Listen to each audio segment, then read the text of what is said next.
Netcasts you love. From people you trust. This is Twit. Bandwidth for the Tech Guy is provided by CacheFly.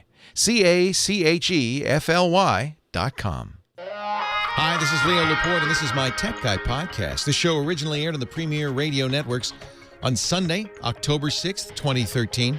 This is episode 1020, just like the Nokia Lumia 1020, only different. Enjoy. The Tech Guy podcast is brought to you by Legalzoom.com.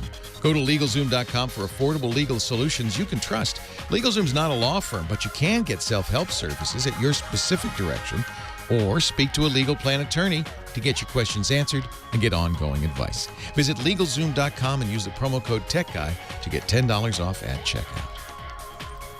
And by Gazelle, the fast and simple way to sell your used gadgets. Find out what your used iPhone, iPad, or other Apple product is worth at Gazelle.com. And by Ring Central. I love my cloud-based phone system from Ring Central. Zero startup costs, and Ring Central is $20 per month per user. Try it now with a 30-day risk-free trial, and when you buy one desk phone, you'll get a second phone free, up to 20 phones.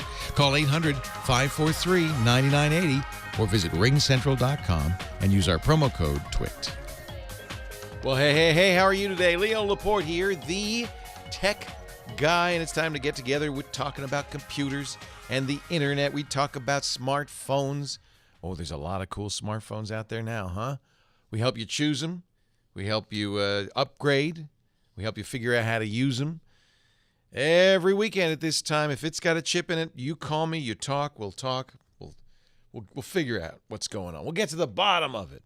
Have you ever wondered, I was wondering the other day, I was watching The Daily Show, love The Daily Show. And a lot of shows do this now. Jimmy Fallon does it, the Colbert Report. They will take a montage of, I just saw one was a local news reading a press release, right? It's local TV news. And they all said exactly the same thing because they were all working off the same press release.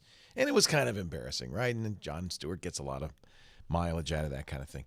But I wonder, I sit here and I watch this, I think, what poor intern, or army of interns more likely, has to sit there culling through local news over and over, trying to find all of this stuff. This must be a Herculean task.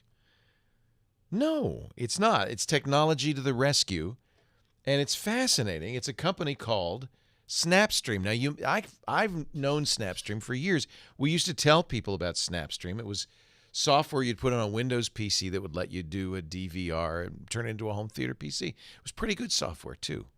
I think we showed people how to build Snapstream-based HTPCs. Well, it turned out that this company was struggling a little bit because everybody had a DVR. And more importantly, the companies that were offering video signals were doing everything they could to keep you from recording them yourselves. They wanted you, they wanted you to use their own DVR so that they didn't have to worry about piracy, basically. Snapstream was, you may remember the product, the program is called Beyond TV. It was great. But by 2006, the fact that everybody got a DVR with their cable company, and frankly, the cable companies made it darn hard to record otherwise. Cable cards never took off, things like that. So the company decided to pivot. And what a pivot. This is kind of smart. They decided to offer high-end, super-duper TiVo-style recording to the media itself, to The Daily Show, The Colbert Report, to NBC, to CBS. The big media companies didn't have the same problems with copyrights that you and I might have. It's kind of, they're using it for news. It's okay. So Snapstream built these giant, powerful DVRs, digital video recorders. They run on Windows Server 2008. They have massive hard drives. But what's interesting about it is they record everything. They record 30 channels at a time. Not one of 30, all 30 or more channels at a time. They record every TV show. And then, at the same time as they're recording the TV show, They're recording metadata, stuff from the TV guide, of course, but also closed captioning. A lot of these shows have closed captions, right? They're recording it all. And then they store it all in a giant database, a Microsoft SQL server, and they give you a search engine. And so now what would have probably taken 30 unpaid interns days to do, a single editor can type in the key phrase that they're looking for, and this Snapstream server in the rack in the back will say, here. They even let you clip the little clips, save them to a folder, mail them to somebody else, scale the video, do whatever you need to do to make it usable. Video is ingested into the Snapstream from the cable feed at a variety of resolutions, everything from high def down to 480p. They use very fancy industrial capture cards that are designed to be used with the QAM cable system. They cost about $1,500 each. This is not something you'd want. Actually, it is something you'd want in your home. Probably not something you could get in your home. But this is how they do it on The Daily Show and other places. Snapstream. It was kind of fun. I read this story. I think it was on Ars Technica, and I thought, oh, that's what happened to them. They're cool looking. Very fancy stuff. And it makes it very easy to go to scan through every broadcast and find exactly what you're looking for, and then edit it all together. I love that. We can talk about that. We can also talk about Netflix. What do you think of the Netflix recommendation engine? Is it good? Does it, if you use Netflix, it watches what you like. You're invited to rate the shows, and then it will offer you. In fact, my Netflix got this person, this new Max or something. It says, would you like Max to help you? It's very annoying. They took it out after a while. But they realized that the problem Netflix has is because they don't have everything on Netflix, people get burned out. They go, I can never find anything. So it's really important that Netflix be recommending to you on a regular basis stuff you actually like, so you'll come back. Well, here's the funny thing. How do they find out what shows to recommend? Even more importantly, what shows to buy? From Torrent Freak, the website, this story, Netflix uses pirate sites to determine what shows to buy. They just rolled out Netflix in the Netherlands. But the Netherlands is a new market for them, and they don't know what TV shows and movies are popular in the Netherlands. So what they do is look at what's being stolen. Oh, that's smart. Because it figures if lots of people are illegally downloading a show, they must want to watch it. They actually admit this. Vice President of Content Acquisition for Netflix, Kelly Merriman, says, with the purchase of series, we look at what does well on the piracy sites.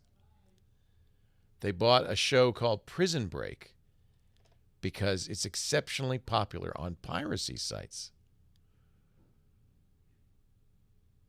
He does say, the CEO of Netflix, Reed Hastings, says, we know that many people download content without permission, but we don't think it's completely a bad thing because it also creates demand for the shows that we offer. Certainly there's some torrenting that goes on, and that's true around the world, but some of that just creates the demand. And what we're hoping is they'll see, it's so much easier. I just go to Netflix. It's right there. You don't have to deal with files. You don't have to download them. You don't have to move around. You just click and watch. I think actually this is a good response to piracy. Instead of trying to shut it down, give them something better. People pirate video because they can't get it any other way, because they have to wait a year before it's available, that kind of thing. Make it easy. Make it available. Give them what they want. Guess what? People will do it. And, they'll pay $7.99 a year for it. Of course they will. However, the most pirated show of all time, certainly of recent memory, what was it? Do you guess? Game of Thrones on HBO. And you know what? No matter how much Netflix begs HBO, they cannot get it. HBO, hey, HBO's wise to you. Sorry. I don't know. They say they're doing it in the Netherlands. I don't know if they do it here, but you got to figure that's certainly one way to measure the popularity of a show. I think that torrent sites, the piracy sites, should have charts like Billboard magazine. #1 with a bullet. This is the most pirated show of the week. Do they do that? Oh, maybe they do that. Oh. I don't know because I don't visit those sites. I truly do prefer just to get my content legitimately, to either pay for it or stream it from Netflix. And the thing that worries me when you go to a pirate site is, what are you going to get? You're going to get the movie, you're going to get a virus. It just feels a little unclean. All right, enough of that. Let's get to the work ahead. Our phone calls. You're next. Leo Laporte, the tech guy. Leo Laporte, the tech guy. Heather Hammond, the phone ranger. Hi-yo Silva, and away. Hello, Heather Hammond. Hello. You weren't sure if my big intro was over yet. You wanted to hear more. Yes, right?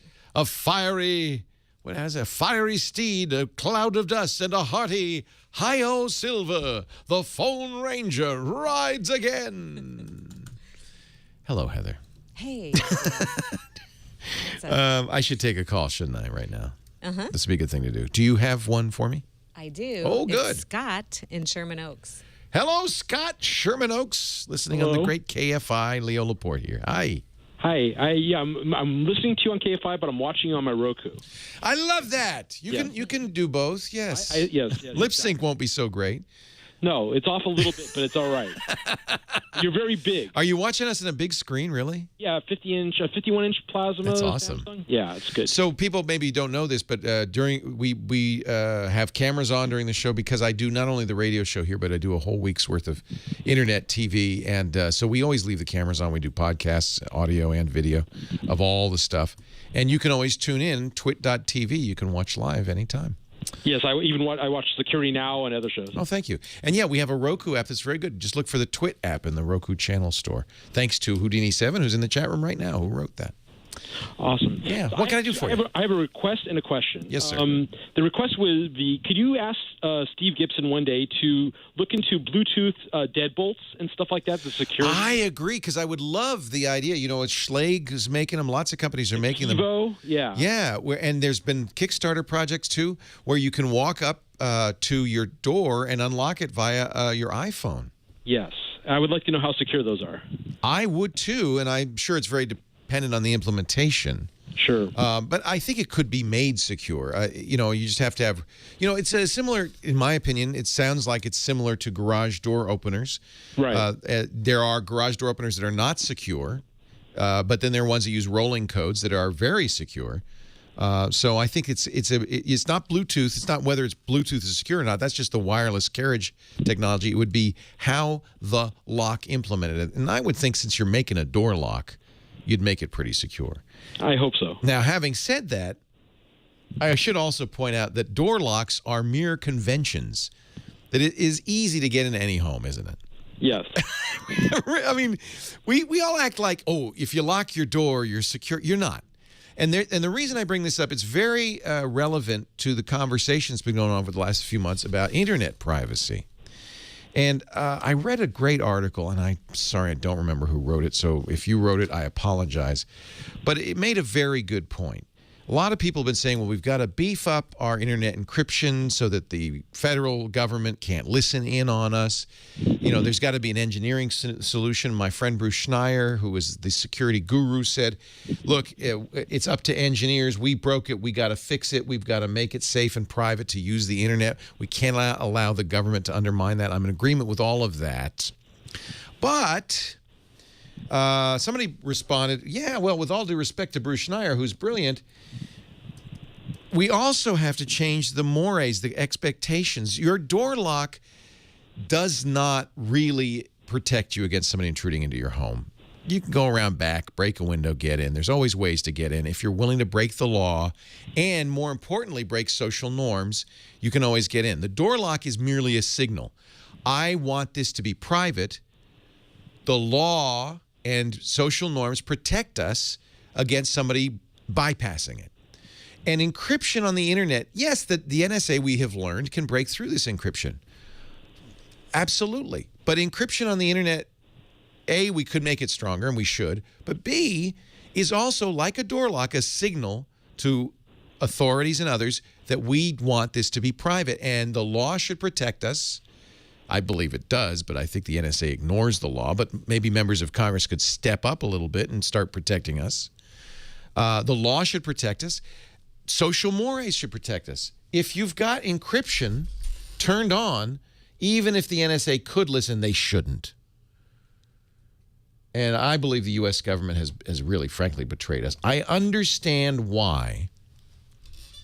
I understand how this happened. After 9/11, we got very scared. We wanted to fight terrorism. And at that point, the NSA started committing hundreds of millions of dollars a year to figure out how to get around internet privacy controls. And for the most part, they've done very well at it. I understand that. We want to be safe. But what's happened as a result is we've become a surveillance state. And I don't think history supports, if you look at history, whenever a surveillance state has been possible in a country, it has become a totalitarian state. Nobody has yet given the ability for total surveillance. No government has ever backed down and said, yeah, we shouldn't be doing this. Yeah, the Fourth Amendment means no unreasonable search and seizure. I think that probably means your email too. Yeah, let's not do that anymore. Never happened. In fact, it's quite the opposite. As soon as law enforcement and government power gets to that point, it gets worse and worse and worse. And maybe we should change history and let's maybe back down a little bit. Honor those requests that each of us are making for privacy. Let's not trade that for some sort of false security. And this conversation is just beginning, I know. Anyway, yes. And meanwhile, Bluetooth door locks, I will ask. You said you had something else you wanted to ask, Scott? Yes. Okay. So every time I switch iPhones, one thing I never seem to be able to back up is the Wi-Fi passwords and logins. Right. And I work in a lot of different places that all have, obviously unique passwords and logins. And it's a pain. And I use that Wi-Fi to connect a television signal through a live view. And so I need to maintain them, and I go back to places maybe only 3 times a year. And how do you back that up? Is it possible? That's a good question. I don't think so. I don't know. So when you do the full backup using iTunes, yes, it does not save those settings? No. And when I switched from my 4 to the 5, it did not. I lost all. That's frustrating. Everything. And I have to say, I haven't used the iPhone full time in some time, so I didn't even know that. Yeah. On my Android phones do back those up. So let me ask the chat room, is there an iOS app? I bet there isn't, because it would have to get Apple to cooperate, that would let you save those settings. I bet there's not. Because Apple has to do it. And this is an example of security. One of the things Apple says is we're not going to let other programs access these important settings. Yeah. I started taking pictures of them. What a pain in the butt. I have 2,500 pictures on my phone. Oh, man. Well, let me keep looking. There's got to be a way to do that. I know Android does. I know Windows Phone does, but I guess iPhone doesn't. And you would think it would. Yeah, it's the one thing doesn't seem that I'm able to back up. A little frustrating. I will find out for you. I'll keep listening, Scott. That's a great question. Thanks, and I'll keep watching. Thanks. Nice to talk to you. Yeah, keep watching on that big 50-inch screen. Leo Laporte, the Tech Guy, 8888 Ask Leo. That's the phone number. You can just watch us on Roku. More of your calls right after this. Leo Laporte, the Tech Guy. Still looking for ways to save Wi-Fi passwords. Of course you can, and somebody in the chat room is pointing this out, point out that 1Password and LastPass will let you save them, but you'll have to paste them in. So our last caller of the last break was asking, how do I back up my Wi-Fi passwords on an iPhone when I get a new iPhone? How do I move it over? Do I have to re-enter all those Wi-Fi passwords? He said, and I didn't know this, that a iTunes backup of your phone does not save those passwords. You have to re-enter them. I don't know of an automatic way to do that. I suspect there's not. But I do know that if you use a password locker, and I strongly recommend this, I use LastPass. It's great. It's $1 a month $12 a year for the premium version. That lets you use it on the iPhone and the Android phones and whatever other phones you're using. You can just, copy it and paste it in. I would do that just so you have it. It won't auto-fill it. It won't auto-record it, but at least you'll have it. And you'll have it, and this is the beauty of these password lockers, you'll have it stored securely. I cannot recommend this more highly. Please, that password you've been using, monkey123, it is not secure. Chances are you have the same password on a lot of websites. Do you? Yes, admit it. I do sometimes, Yeah. That's not secure either, because if somebody accidentally leaks the password database for site 1, which happens all the time, and the hacker gets it and then says, I wonder if Heather's login's the same on site 2, and it is, you're in trouble. So you should be, in all, let's say the ideal world, you should be using long, 12, 16, 20 character, totally random passwords with upper and lowercase numbers and punctuation all mixed together. And you should use a unique one for each and every site you visit. They should be totally random. But the problem with that is, how the heck do you remember all those passwords? Oh, you don't. You use a password locker. It can even generate these passwords. LastPass will do this. 1Password will do it. It can generate good, strong passwords, save them for you. Then you only have to remember one password, your master password. And you can make that one, it should still be long and random, but you can make it memorable. You can find ways to make it memorable. So do use those programs, absolutely. And use them on your iPhone and your Android phone. Use them on your desktop. Use them in your tablets. And by the way, LastPass, another great thing, you have it installed on all of those. Those passwords are available everywhere, completely, utterly, totally, securely. And in this day and age, I think it's important. Enough said. Moving along. Let's go to Kevin in Folsom, California. Hi, Kevin. Leo Laporte, the tech guy. Hey, Leo. It's Kevin. Just had a quick question for you. All right. I'm in the market to buy a new router, going to be for home use, obviously. I looked into the Netgear R6250. Do you have any input on that specific one? I don't know that one specifically, but I use Netgear routers all the time, and I like them a lot. Routers are pretty commoditized, frankly. Right.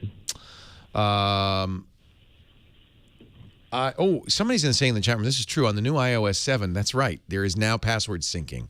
Keychain goes across. So upgrade to iOS 7, and it'll remember your passwords. Thank you, chat room. You're right. You're right. That's going to be part of the new Mavericks and the new iOS 7. Netgear's good. D-Link is good. Routers have become so commoditized, so inexpensive. I don't know if there's a big difference from one to the other. Here's a couple of things you want to be aware of. There's a massive security flaw that is still not fixed many months after it was discovered in what's called WPS. That's that one button. Yeah. It's that one button thing. You push it on the front. Right. And then it need to be disabled. It needs to be disabled, and not all. Netgear calls it push and connect, right? Not all of them are disableable, and in some cases, with Linksys routers in particular, you disable it and it doesn't turn it off. It's still on. Yeah. And it means anybody who's sophisticated. Now, fortunately, that's not most people, but anybody who's sophisticated can just walk up to your router and get on it. Right. In that case, can't you just go to a custom firmware and try to work around that? And that's another thing to look at if you're that sophisticated. If you're buying a router and you're that sophisticated, my suggestion absolutely would be to buy a router that you could put. Yeah, it was kind of a mixed feeling. I went to Fry's to look at that specific one, and the gentleman there told me, oh, you can get plenty of custom party firmware because of the chipset that it's based on. Yeah, go to dd-wrt.com. That's the big one. I looked into that, and it's beta and So buy a router. I mean, if this really is something you know how to do, most people don't. Yeah. B, you want to do. And by the way, it's a great idea. You're taking that router and putting a new open source firmware on it that doesn't have any of these security flaws. And if it did, they fix it. See, Netgear, Linksys, Cisco, Buffalo, they never fix this stuff. They just go, we know about it, and they never fix it. Yeah, that Netgear's, this router's got, dual core ARM processor. No. I care about the they don't software. even have that enabled because of their firmware right now. Perfect. Doesn't even let it. Well, that's good news. I mean, so that means somebody in the DDWRT community is probably looking at that router because it has a lot of capability that's not being used. That means they'll probably will put a firmware out. There's two I like a lot. Tomato is one, Tomato router, and DD-WRT. If they have a database of supported routers, you've obviously already been. Right. My suggestion, and ASUS, by the way, they have an ad on the site. I had an Asus, and it died like in 6 months. Well, that's not good. Yeah, they're supposed to be the best one, though. They have an ad. They say, you spoke, we listened. ASUS routers now support DDWRT. You could take any ASUS router and update the firmware with a open source. And I did have DDWRT on the last one I had. I had an you're sophisticated. AC6U, and it just died out. It's not hard to do. Yeah. Somebody, Zendrome in the chat room says the RTN66U is $129, $150. That's expensive for a router, but I also find that the cheap routers often you get what you pay for. This is an ASUS. Are you using Netgear in the studio, perhaps? No. No. So we have a very hostile environment for Wi-Fi. Very hostile. So for a while we were using, we've always used enterprise routers, not commercial grade routers. And for a while we were using, I can't remember the name, but we eventually went to HP enterprise routers. These are very expensive, and they still don't work all that well because it's such a hostile environment. There's a lot of noise, RF, what we call RF noise, radio frequency noise. At home, I use Apple routers, and I'm very happy with them. Yeah. But they're overpriced. Yeah, they're like $300. Yeah, they're way overpriced, and they don't support DDR-WRT. So, but my experience with Apple routers has been so good that I'm hesitant to buy other brands. And I got the new AC compatible Apple router, and I've just had very good results with them. So, it's one of those things where it's $300, but you buy it once every 3 or 4 years. And I don't know. I feel like it's worth it. I don't know. My internet access is so important to me. I feel like it's worth it. Hey, I appreciate the call. I don't really. It's hard for me to recommend routers. There's certain things that I can't test because there's so many of them. Routers is one. Routers are one. Routers be one. Printers be another. That's why, and that's a shame because in the old days of PC Magazine, when there was actual money to be made in computer magazines, they had big labs where they could test 100 printers or 100 routers. But in areas where there are so many very similar products, it's just not practicable for me to buy 20 different routers and test them. It's not even the expense. I'd buy them. It's not the expense. It's the complexity of testing them. It's very hard to do. Get them in a difficult environment, see how they respond, put DDWRT on them, see if it works. All of that stuff takes so much time. I wouldn't have time to do anything else. So all I can say is look on the net, ask our audience. 8888 Ask Leo. I'm Leo Laporte, the tech guy. Leo Laporte, the tech guy. And we are talking high tech, taking your calls, answering questions. I love doing this as we do every weekend here. Thank you for joining me this weekend, and I hope you'll join me every weekend. Our website, techguylabs.com, has every show ever. Audio, video in the more recent, last few years. We started doing video, 5 years ago, something like that. And also a database of questions and answers you could search. And please comment and add your thoughts, because if you've got a better idea. Remember that router question we had a few minutes ago? That'd be a great place to go and say, I use this router, like it. I use this router, liked it. I use this router, no one ever buy it. Good place. Good place to go for that kind of stuff. 8888 Ask Leo. Dee is on the line from Easton, PA, Easton, Pennsylvania. Hi, Dee. Hi, Leo. How are you? I'm wonderful. I'm so glad you called today. Thank you. Yes, and I'm glad that we finally found you on Ustream. Been a long time fan of watching in screensavers, etc. It always cracks me up because I'll run into people still, even to this day. We did Tech TV 98 through 2004. It's been 8 years, 9 years off the air.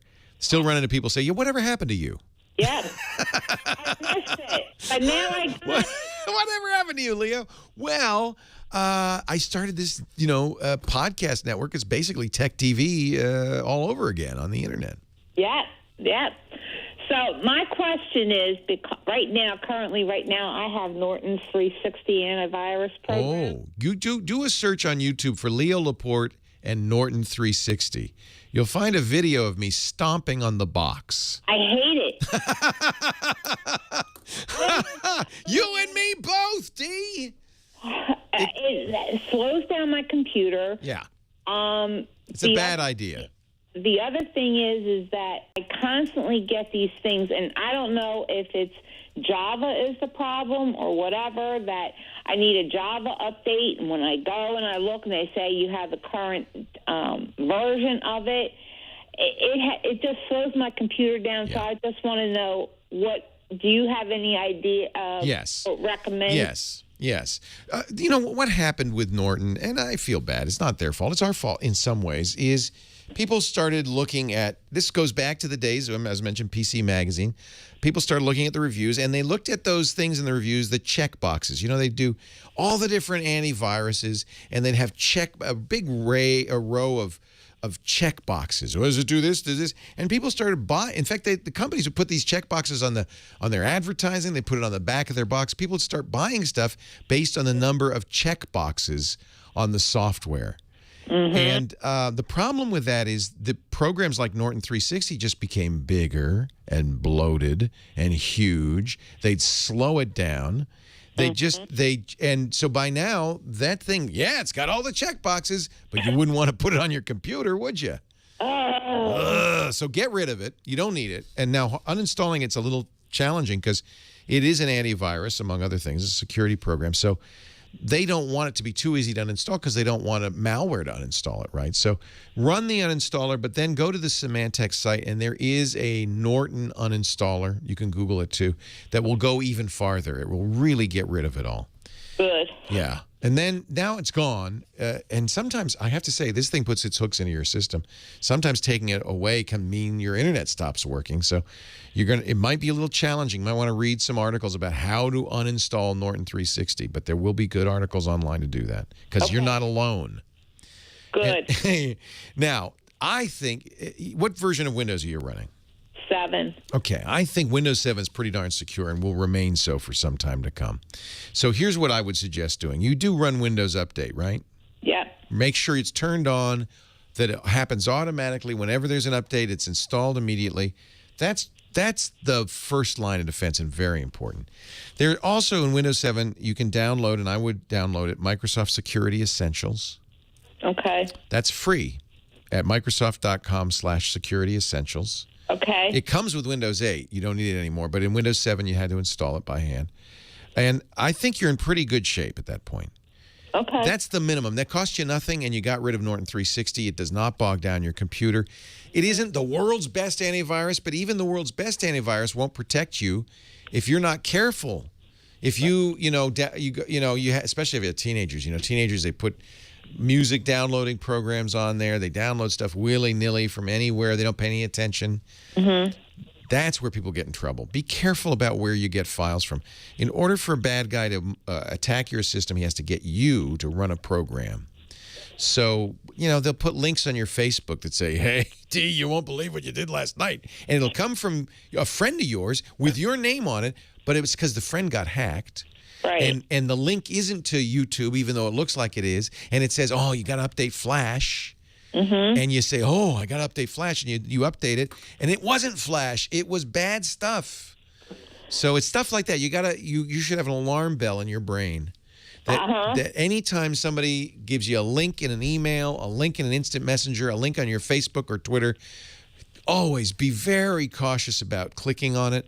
And if it tries to install something, back off and say, where's this coming from? Look and be very careful. If you do all of that, you've got Security Essentials running. You turn on the Windows firewall. It's on by default. You're in pretty good shape. I wouldn't worry too much. All right. Okay? Well, thank you very much. I thank you for calling. Evening. Hey, it's great. I'm glad you found me. Keep listening. I hope you will. I'll add a little bit to that. Of course, one of our sponsors, and I've loved them for years, is ESET. They make a great antivirus. It's the next step past Microsoft Security Essentials. It is a much better antivirus. The reason I've recommended ESET for years is it doesn't slow your system down. It doesn't get in the way. It is almost certainly the most effective antivirus out there. But as I said, no antivirus protects you against you. And the reason Norton 360 is annoying, partly, is because it doesn't trust you. So you have to, and you have to jump through hoops to do things like run programs. My feeling is you should be more careful. You should be cautious, and then you can run an antivirus that kind of makes sure it backstops you in case something sneaks in. And I think he says a very good solution. It's certainly a good thing to have around. So that would be the next step beyond that. But really, ultimately, gosh, you gotta know what you're doing. ESET or Norton, nobody's going to protect you if you do crazy things. There are other solutions. Our chat room's coming up with a few, like running in limited user mode, unless you absolutely have to install something. Not a bad idea, kind of inconvenient. The thing to remember is there's a trade-off between security and convenience. And that's a big trade-off. So you got to give up a little bit of convenience to be more secure. And somebody debugged in the chat room saying all antiviruses are snake oil. Basically, if you just do the known good practices, it's enough. I have to say, all the security experts I know, and I include myself in this, none of us run antiviruses generally, because we believe, foolishly or not, that we know what we're doing. I cannot, in good conscience, recommend that as a behavior for anybody who's not an expert, because it's so easy to get bit. And I've come close many times. But see, that alarm bell is burned into my brain. I hear that going off more often than I should probably. So I'm not sure I'd recommend no antivirus. But it is the case that most of the security experts I know don't run an antivirus. They don't. And the reason is, in a way, it's false sense of security. And this is very important. I want to underscore this. It isn't all you need to do. It's not even close. It's a support, but it's not the first line of defense. You are running Windows Update, updating your third-party software. Anything that goes on the net should be updated regularly. Flash, Java, really important. Adobe Reader, all of those have to be kept scrupulously up to date. So, and security people know that. They know how to do that. And they do that. I think it's a lot to ask a normal person to have all that. So I think get a good antivirus. It's not a bad thing. Red Penguin says, I'm a very safe user. After 2 days with no antivirus, I got a random infection. Yeah, see, that's the other side of it. And maybe I'm falling prey to this. A lot of people who think they're experts are not. And I might be one of them. I knock on wood. I haven't had a virus or malware in years. Also, mostly use Macs. That's probably another reason why. And I don't go to a lot of the places. I don't have boy, when I had teenagers, then I ran an antivirus. I had all sorts of protection on the network at home because the kids would download LimeWire, download any old song they could find. Oh, the worst.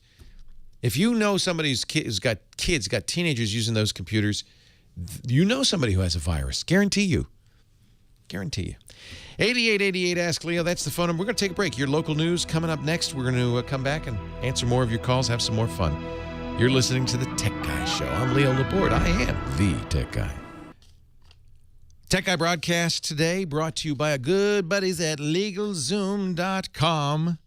I'm a big fan. Actually, I have kind of a personal stake in Legalzoom.com because for an entrepreneur, Legalzoom is really an amazing thing. A lot of you, I think, dream of creating your own business, but there are legal legal hoops you have to jump through. And you've got to take those steps to protect yourself and your business from the very beginning. But of course, when you're first starting a business, you don't, like me, I didn't have a lot of money. Kevin Rose said you got to do an LLC, Leo, to protect yourself. That's why I was so happy we found out about LegalZoom.com.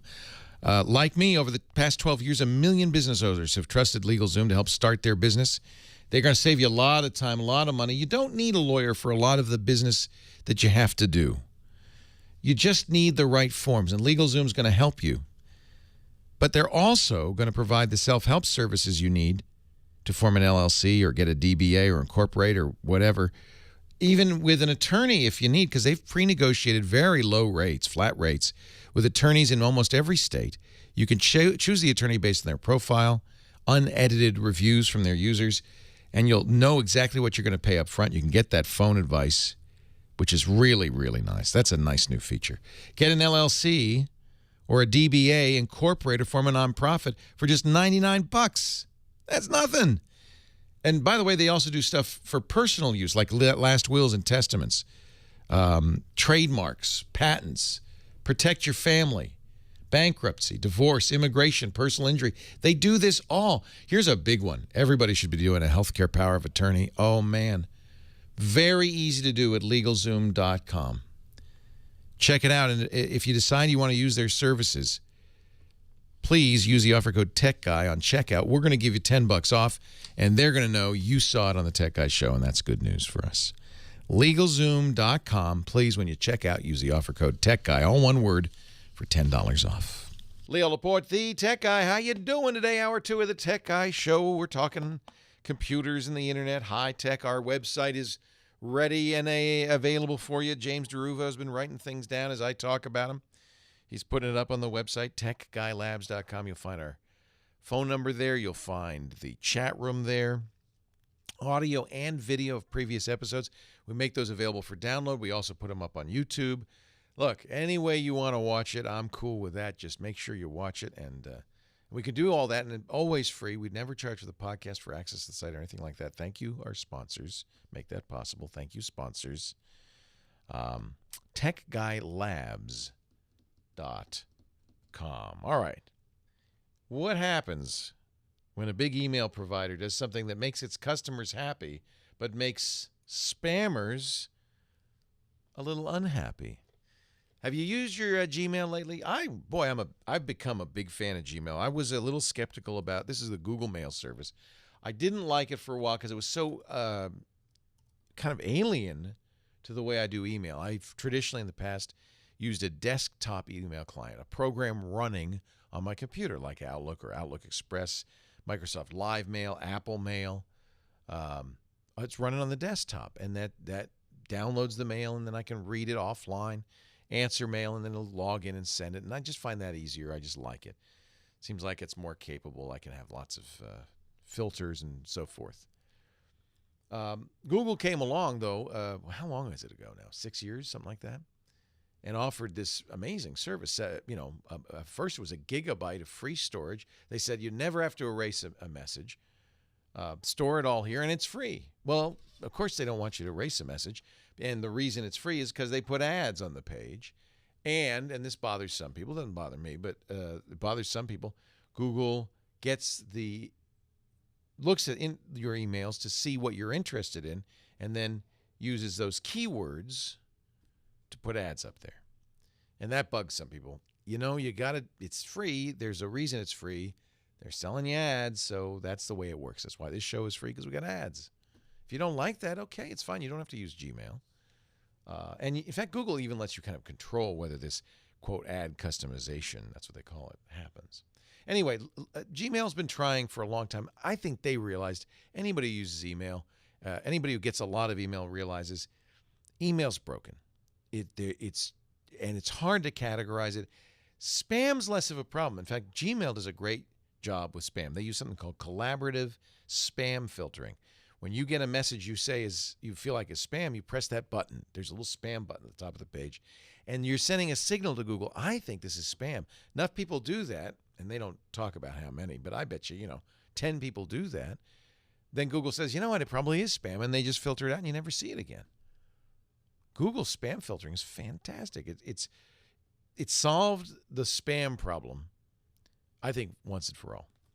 So now Google's trying to make email work better with automatic organization. It started with the priority inbox. It would look at who you respond a lot to, and it would say, well, that must be an important person to you. And so it would put that message in the priority inbox. It was okay. It didn't work great. And you'd have, you could tweak it a little bit. I never warmed up to it. Well, I don't know when they started rolling this out. I got it about 2 months ago. I've heard not everybody has it, so if you don't have it, don't be sad. You'll get it soon. Now they have created up to 5 different kind of automatic folders, and it works great. There's a primary folder. That's kind of the equivalent of the old priority inbox. There's a social folder. This is a brilliant idea. Now, you can create all the folders and filters you want on Gmail, but they do it for you, and it's kind of based on the same technology they use for spam. They kind of know what's social, and they take signals from you, because if something goes in your social folder and you say, oh, no, that belongs in the primary folder, you merely drag it there.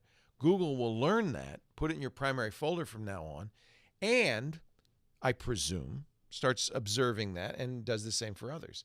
Goes, oh, yeah, everybody who gets an email from Twitter puts it in the social folder, must be social mail.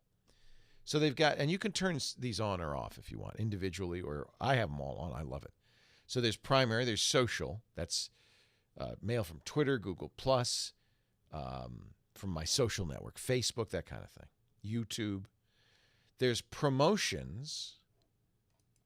These names aren't super communicative, but I guess they get the job done. Promotions are promotions. Emails that are promoting something. You might, in some cases, almost think of these as spam. But usually it's something you signed up for or something you might be interested in. It's commercial promotional email. There's updates. And now this is interesting, and this one needs some work. But for instance, my son's at the University of Colorado, and the Parents Association email goes into updates. Yeah, newsletters you subscribe to go into updates, things like that. Now, I see an email here from Johnny Jett in my updates. Well, that's not an update. Sometimes I get a newsletter from Johnny Jett. It is. That's probably why I got confused. In this case, it's a personal email. So I just dragged it over to primary. And from now on, when Johnny sends me something, it'll go in primary. Isn't that great? Love it. Finally, they've got forums. Now, that's really poorly named. I don't know what they think of as forums. It kind of looks like newsletters. The real point is I pretty much ignore everything but primary. I'll check primary every day, but social promotions, updates, and forums, I check them every few days. Especially since I can move stuff around so it gets better and better. Well, this is really bugging some people. This is bugging retailers. This is from the New York Times. Retailers fight exile from Gmail inboxes. Over the summer, this is Claire Kane Miller and Stephanie Clifford writing at the New York Times. Over the summer, the internet behemoth, Google, gradually introduced a new inbox with an assortment of folders. I just mentioned that. A main inbox, ones for social networking alerts, e-commerce promotions, updates from businesses, and mailing list messages. Oh, that's what those are. Mailing list messages. Forums, they call it. I don't know why they call it forums. For Google, it's another money-making avenue. Now, this I didn't know. Note, the ads that look like emails that now appear at the top of the promotions folder, those are not emails. They're from Google. Well, I don't see any of those, but I'll take her word for it. To me, everything I see there is email, but they say that could be ads from Google. Okay, that's fine. Because I don't look over there because it's ads anyway. Yet that tiny change, or any tiny change the internet giant makes, the New York Times writes, has cascading effects for businesses across the web. I don't like it, said Ada Pola, chief executive of Alchemy Forever, a skincare brand. My guess would be you log onto your Gmail 20 times a day, but you look at promotions once a week. Yeah, you know why, Ada? Because it's spam. Retailers who have a love-hate relationship with Google say this is the latest tussle in an increasingly contentious union. Google, they say, has effectively classified their messages as junk mail, shunting them to an inbox ghetto. Yes, and that's why I love it. Retailers are afraid that fewer customers are clicking on their sites because they don't read the email. Now, you may have signed up for that email, and this is the point the retailers make. It isn't spam if you asked for it. It's only spam if it's unsolicited commercial email. The problem is Google doesn't know what's solicited and what's not solicited. Only you do. My opinion, if it's commercial email, put it in that folder. That's where it belongs. And when I want to see if I can get 40% off on skincare products, I'll go there. This has done a huge amount to make my mailbox Much more useful. I encourage you to try it. You know, I don't need all that promotional stuff.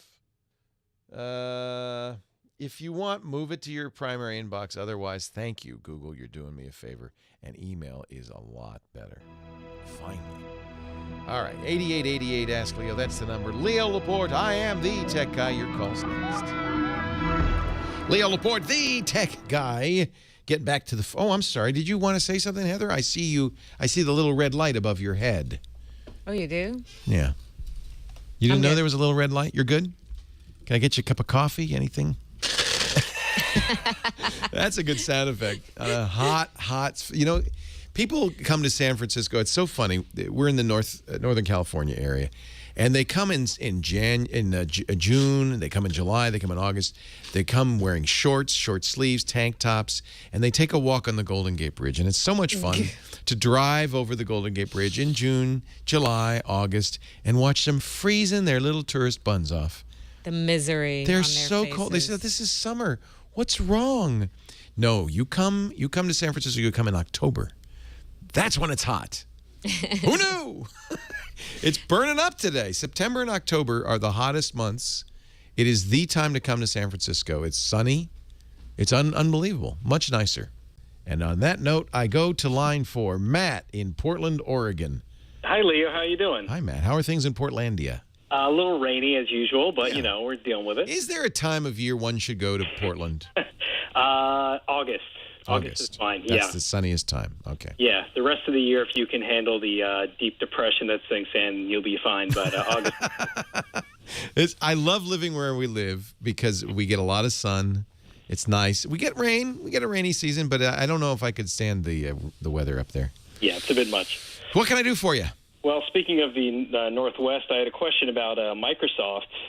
I know you follow them pretty closely, and it seems like with everything that's going on recently with the CEO resigning and they bought Nokia for $7.5 billion. This is crazy stuff. Yeah, and Skype for however much. Yeah, they've got crazy. Windows 8 not getting the best. I think by the way, in 2 weeks, Windows 8.1 comes out, and I do really feel like that's going to improve a little bit, improve things. You think so? Yes. Okay.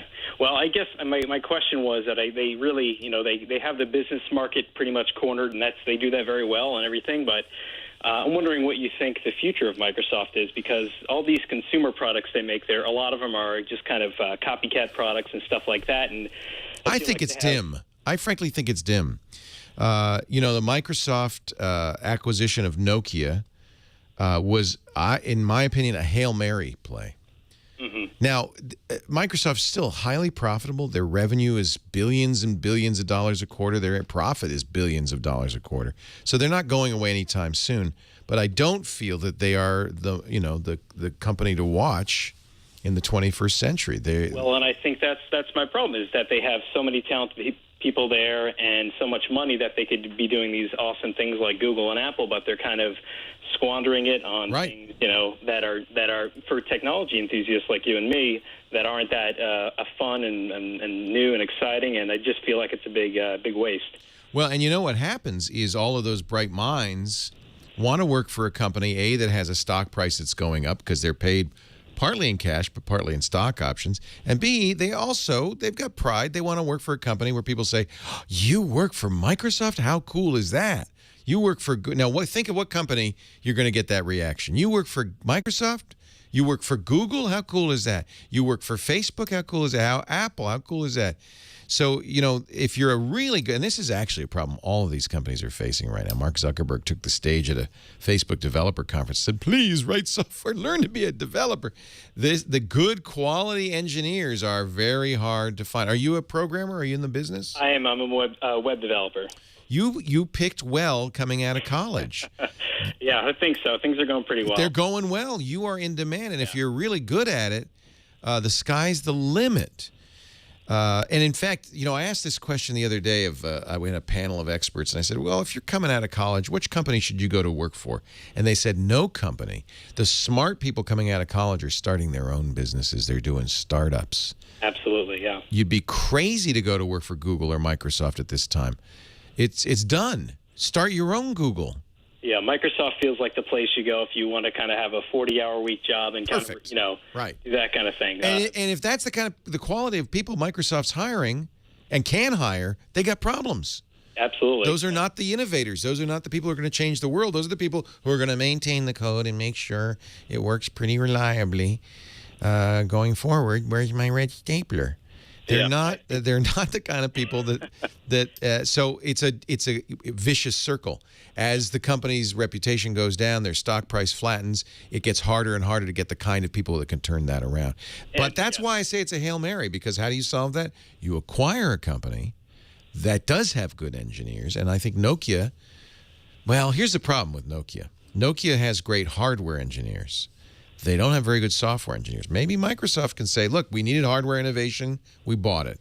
Let's bring in some software innovation. Maybe we can change things. It's tough. It's very tough. I mentioned this yesterday. It's the innovator. They call it the innovator's dilemma. The more successful you are as a company in the industry, the harder it is to maintain that success, because you gotta continue to make the money on the thing you got to dance with the one that brung you, but that means you're going to get left behind. And how much longer can they rely on Office and Windows when you have companies like Google making Google Chrome OS and making that a more palatable option for consumers? So the only question mark is, can they get a CEO that can reverse the trend? And maybe they can. I've seen it happen. Ford was dying when finally the Ford family said, you know what, we're not doing such a good job. We're running this company into the ground. They went to Boeing. They hired a young, smart engineer named Alan Mulally, who changed that company and literally turned it around. And it is possible. And that's a 100-year-old company. It is possible. Yeah. But it's tough. Apple was within 100 days of running out of money, of literally having to shut the doors. 100 days. And they thank goodness, did a very smart thing. They bought this little company called Next, which had some pretty cool operating system software, and happened to have a guy running it who knew a little bit about Apple, a guy named Steve Jobs. And at first, he did not want to come back to Apple. He said, you guys, you fired me. You ran me out the door. I made a life for myself in the last 10 years. I started Pixar, or actually bought Pixar and made it into the company it was. He said, I created Next Computers. I'm happy. I'm fine. I don't want to come back to work for you guys. And I think, truthfully, what happened was Steve Jobs looked at Apple and said, this is my baby. I can't let this thing die. And it's going to die if I don't come in. I don't know if there's a good answer for it. It makes me sad to see any tech company, especially one like Microsoft. Don't people think, oh, you're a Microsoft hater? Microsoft gave us the PC revolution. If it were not for Microsoft creating a stable operating system platform that was reliable, that developers could write to, we wouldn't have had the PC revolution we've had. Bill Gates and company, changed the world in a very positive way. Deserve all the credit in the world for it. And the problem they're having right now is the problem that any company, Google will have this too, Apple will have this, any company is going to face in the tech industry. Things move fast. And success in one decade almost guarantees failure the next. Hey, great question. Thank you for calling. Thank you, too, for being here. All of yes. Chris Marquardt coming up. I'm glad you're listening. Leo Laporte, the tech guy. I am Leo Laporte, the tech guy. That guy, right there is Chris Marquardt. He's our digital photography expert. Joins us most weeks to talk about photography. And one of the things he's of late been taking on is a little photographic myth busting. Hello, Chris. Hey, Leo. How are you today? I am great. How are you? I'm doing wonderful. Yeah. Absolutely brilliant. Something happened to your picture. You're black and oh, you are. You're supposed to be black and white. That's all on purpose. That's photography. It's really that's where photography comes from. The first images were black and white. Were they? What were the earliest? They were daguerreotypes, right, or something like that. That was one of the earlier one of the early photographies where Mr. Daguerre actually managed to fix the shadows on the picture and kind of get a lasting image. And those were, they were not really black and white. They were more like black and silver because they were on a very shiny plate. And you know what somebody's been doing lately, and I see these a lot, is taking pictures of New York or Russia or whatever, the old daguerreotypes and other black and white or sepia tone colors, and using Photoshop to color them. And it's interesting because, if you see a picture of Abe Lincoln, it's sepia tone. It looks old. It looks historic. But if you colorize it in a natural way, I'm not talking about, the kind of weird hand-colored prints from that era, but in a natural way, it makes him look like he's modern. And you can kind of see him as a real person. It's almost spooky, isn't it? Yeah. I kind of like it. I know I like black and white, and we've been talking a lot about black and white, but sometimes colorizing like that is kind of cool. Anyway, what do you want to talk about today? This is certainly different. I brought you another myth to bust, and the myth is you only need talent to be a great photographer. Well, that's right. Well, this is the converse of the other myth you bust all the time, which is it's the camera, not the photographer. Yeah, I fall for that myth a lot, which is I'm a terrible photographer, but boy, if I just could get the right camera, my pictures would be great. Now you're saying maybe it is important. Well,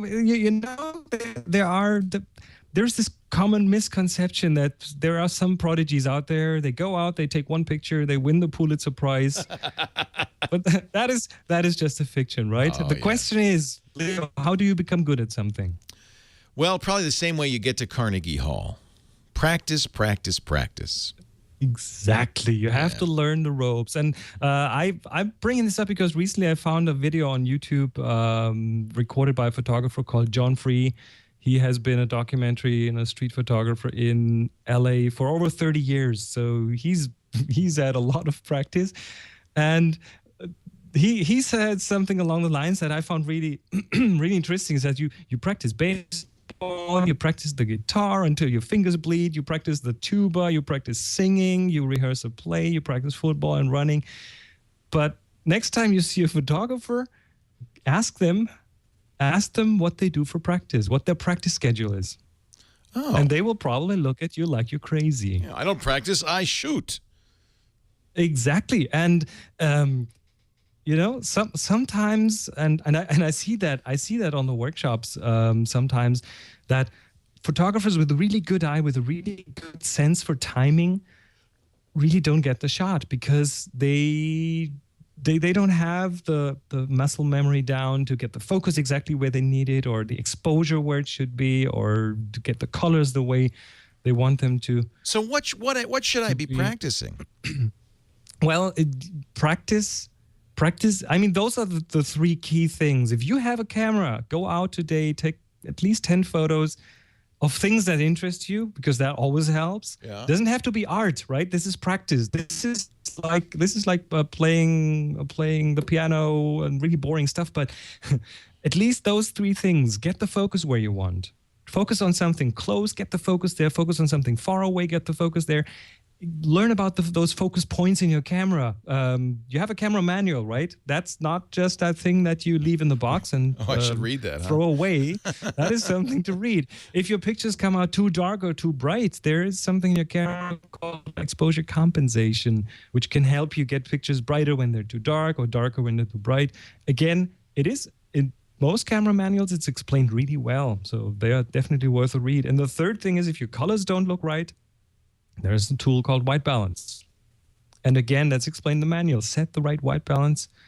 And if you practice the focusing, the exposure, and the colors just for 10 minutes a day, 10 photos a day, put that in your schedule and practice it every single day. And this way you will be a good photographer in no time. So you're saying that part of this is just learning how to use your camera. Like getting adept, facile, quick with the buttons, the settings, the knobs, knowing what its capabilities are, but also how to get to them fast.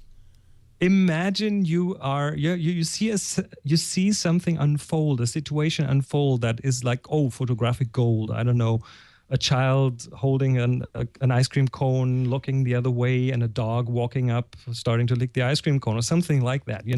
A really interesting scene happening. Sometimes these things happen within seconds. And if you then start to, oh my God, where do I get the focus? How do I get the exposure? It's perfectly fine most of the time to leave the camera automatic, but it might miss focus because there is something more interesting to the camera, or Right, it might get right. the exposure wrong because the child is wearing something white in the camera that throws the camera off, or you might get strange colors because the camera is not perfect. You know why? Before we went on vacation, I bought the cameras like 6 months ahead of time. I think a lot of times people buy a camera right before they go on vacation. And so you're learning how to use a camera while you're taking pictures, and that's not a great idea. So I got these Olympus cameras like 6 months ago, so I'd be ready. I'd know how to use them. And so getting out there and practicing. That's exactly what you need to do. Yeah, I think that does make a lot of sense. You know, another way to practice, take a workshop. I think a lot of us, I've never taken a photographic workshop, and I think a lot of us think, oh, that's for somebody who's really serious or a pro. They're fun, I think, huh? I'm asking the wrong guy. He does them. I have a reason to say they're fun. No, fun. Actually, if you go to the website, if you go to discoverthetopfloor.com, there are a lot of videos that show you like what it's really like, and people seem to enjoy them. We're going to Venice, and I went online to a site called toursbylocals.com, and they had a professional photographer. She does wedding photography in Venice. And 4-hour photo expedition with her. So I booked that. So Lisa and I are going to go out with our cameras, our new cameras, and she knows where to go, what the best shots are. But she also helps you. She's a photographer. She works with you. And I'm really excited. So this will be my first photo workshop. Cool. How about Very that? Cool. Yeah, pretty cool. Absolutely I'm excited. Brilliant. Venice. Tell us about it when you're back. You might even see some pictures if they're not horrible. If you want to take a workshop, go to discoverthetopfloor.com. That's Chris's photographic workshop site. ChrisMarquardt.com is regular site. It's all all cross linked. So you get it to any one of his sites, you'll get to the others. In fact, you just have to remember Tech Guy, as always. Just remember TechGuyLabs.com. That's my site. We link out to Chris's site. Don't forget our assignment. We're asking you to take pictures of something that I almost said something loud, but no, something that illustrates the word or concept of loud. That could be we don't know what. But do take some pictures. You get to submit one a week. You got one more week left. Next week, Chris is going to review the assignment. So we gave you a little extra time. So last chance, go to Flickr, upload them to the Tech Guy group, use the tag in there loud so we know to look for it, and we'll pick 3 pictures for Chris to look at next week. Meanwhile, TechGuyLabs.com, ChrisMarquardt.com, DiscoverTheTopFloor.com. Thank you so much, Chris. Absolutely. I really, always a lot of fun. And every time I talk to you, I get inspired to go out and take more pictures. Fortunately, that wears off before the show's over. No. I've been bad. I really want to take more pictures, and I just haven't been around to it. We'll get back to your phone calls. That's something else we got to do. More calls in just a bit. Leo Laporte, the tech guy. Leo Laporte, the tech guy, taking your calls, answering your questions. And I don't know who to talk to, but fortunately, the phone ranger is on your side. No, wait a minute. That's Michael Finney on Channel 7. That's another person on your side. The phone ranger is on your team. There you go. Who should I talk to, I'm phoner? on your side. Bob in San Jose. Bob. Hey, Bob, Leo Laporte. Thank you. Hello. How you doing? I'm doing fine. How you doing, Leo? I'm fine. I'm very well. I like you better in the hat. You saw that crazy hat I was wearing? One of our chat mods, Theater Monkey, gave this to me, and it's kind of a wild kind of a hat. I don't know. I feel like, who is that guy? That guy in the show there. I feel like that one. JRP. Dr. Johnny Fever. Yeah. Yeah, Bob. What can I do for you? I am now starting to use Skype and some other means for voice over IP, and I go out a lot with my laptop to the coffee shop, or sometimes referred to as the local pub, and I want to use a USB headset that, I can wear to talk to whoever and so forth, right? Yes, and then maybe if they've got a crappy one, I could say, hey, look, you got to go get this one. And I was wondering what you might suggest for a device like that. That's not too big, but is going to give me good quality. We've become experts on USB headsets because we do a lot, as you know, of Skype on the podcast network. It's really been an amazing technology for us. It makes it possible for us to have hosts on the podcast network who are all over the world. And Skype sounds so good, so much better than a phone call. This phone call, when they first set up the phone system, Alexander Graham Bell and the Bell system, they figured out what could they reasonably expect to get reliable carrying capacity on those old copper wires, and they decided on a very low quality. I think it was 7 or 6 bit sound. Now, it wasn't bits in those days; it was analog, but it's the equivalent of that. And what's interesting is even though the capacity, the capabilities have improved so much in our phone system. Truly, we're all on VoIP, whether you know it or not. Most of the phone calls you make ultimately are carried as data, not analog signals. It's just more efficient. And nevertheless, they never increased the bit rate of the audio. So phone calls always still sound like you're talking to her. They spent some time figuring out what's the lowest quality we can get that's still intelligible. And that's what a phone call is. But we're all so used to it, nobody thinks about it. I was very grateful when Skype came along because the engineers at Skype said, well, there's really no reason to do that. We have enough bandwidth. We can do much higher quality. So a Skype call sounds almost like the person's there. Now, the key is exactly as you say. Well, there's 2 keys. One is upstream bandwidth, having good bandwidth. But nowadays, a good, sufficient bandwidth is pretty ubiquitous. You only need about 384K upstream to really get a good sound. So you pick the other side of it, which is a good microphone, good headsets. And this is sad because a lot of times people use Bluetooth headsets that are designed for the phone system, and the quality is terrible. I'd like to be able to do that, but I already know that quality is terrible. Yeah, and because they just decided, well, that's a phone call is bad. And even though every bit of the chain can do much, much better. So you're absolutely right. And you said USB, and that was also smart.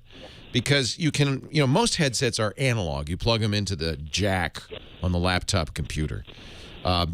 Just like the iPhone or, any phone's headset, those 3-ring jacks that you plug into your smartphone that has a little microphone on it and little earbuds, that's all analog. But if you could plug it in as a USB device, you would get a much better sound quality, and that's what I recommend. So don't use analog, use USB. And the ones we generally recommend are from Plantronics. They're not very expensive. I like the Dot Audio 655. Now, this is a little more bulky. They have smaller ones that are foldable and stuff. Any of the Plantronics USB headphones are going to be very good. The quality of the microphone is excellent. This is $29 on Amazon. It's cheap. Yeah, really. It's cheap, and it really does sound good. A lot of these are made for gaming. It's probably, you can use one made for gaming, but frankly, I think you don't need all of that fanciness. So that's the Dot Audio 665. Plantronics makes foldable ones that are good for, more portable. And they do make for $60, for twice as much, the game version of this. I don't know if it's twice as good. I doubt. It's maybe more comfortable on the ears for those long gaming sessions. I could see that. Yeah. Okay. But we send people, and our hosts, 655s all the time. They're great. It's a Plantronics Dot Audio 665. Okay.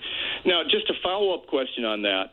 Since you use Skype all the time, yes, and you're using it a lot heavier than I might be using it, but are there any tweaks that I should make in my Skype? And is there some place that might tell me what those would be?